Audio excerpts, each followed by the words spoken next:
One of the biggest health issues nowadays is actually stress, but not a lot of people focus on it whatsoever, and it's killing men's testosterone, it's killing their quality of life, their happiness.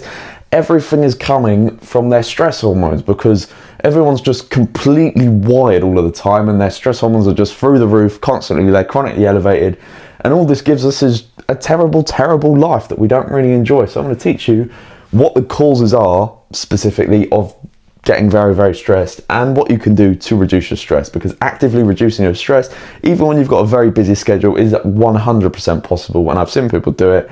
What we've got to understand is our primary stress hormone is cortisol, and we want to keep this down for the majority of the time. It's only going to be up, well, we only really want it up during like exercise, which is temporary and that's fine.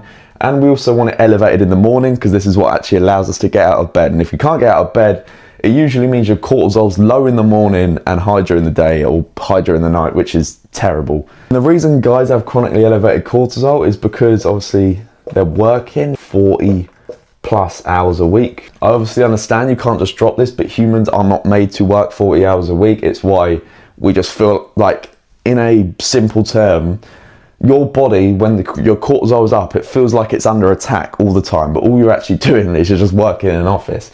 So you're going to be working 40 hours a week, you know, under artificial lights. You might be scrolling social media often, not getting out in just outside or in nature enough. You're not getting enough sun or light.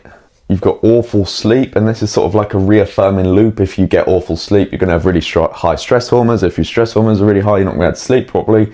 And you've just got a poor routine. And I'm actually going to give something away to the guys who need it for free at the end of this video, a complete routine to help all of this as well.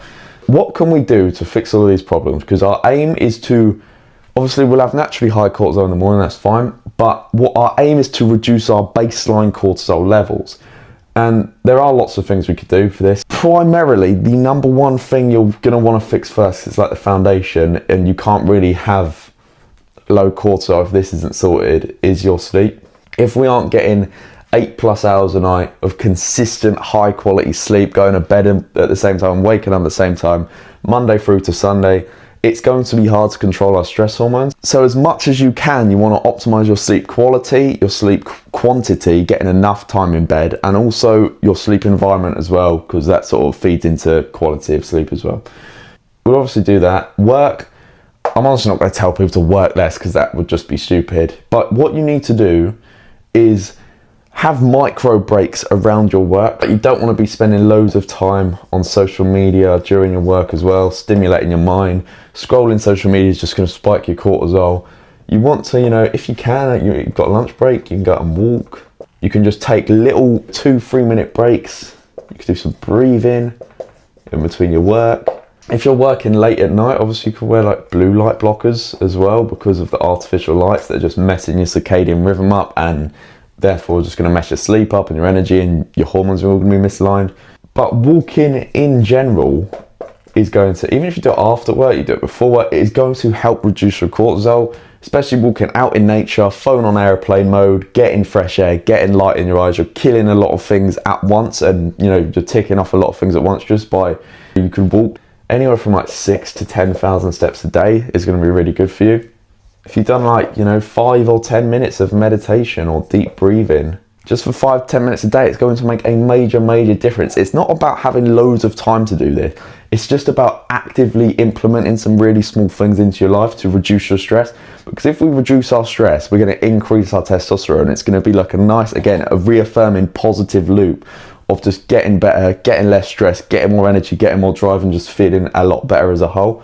And I'm going to mention it again, it's just social media has to get minimized, because it's what you get fed now, how social media works. It's out of your control. If you're scrolling Reels or TikTok, you can't really control what you see, and this is going to affect your stress levels. You're going to see things you might not want to see, but you've already seen it by the time you've seen it. To me, I don't really consume much content at all. I just put stuff out there. Just keep social media to a minimum, to be honest. Like, don't scroll full stop, but like have your phone time down to like 1 to 2 hours a day, and this is going to make a massive difference in terms of your stress levels. And obviously you've got adaptogens like ashwagandha. I think this can work for some guys, but there's also a lot of guys who experience flatlined emotions, which isn't good at all. You could use this as a short-term tool while you're fixing your sleep and you're fixing all of your other habits as well, but I wouldn't use this long-term, because people get like I say, their cortisol's just flat all of the time and it's low in the morning and then they can't get out of bed. I'm not going to recommend it or not recommend it. I think just experiment with it. You won't find much harm in experimenting with it. Just see how it works for you. And I want to give something to you guys who need it, who watch the channel, is a complete testosterone routine for free. A checklist, morning to evening, what you need to do to optimize your testosterone, optimize your stress, and optimize your day-to-day life. Anyone can use it, anyone can implement it, build it around your life. It is a great checklist. It's a routine that I use every single day to remain high test, lean physique, high energy, high drive, and just feel absolutely insane every single day. You can go and check that out in the description, but apart from that, I hope you enjoyed this video. I hope you found some value from it, and I will see you in the next one. Goodbye.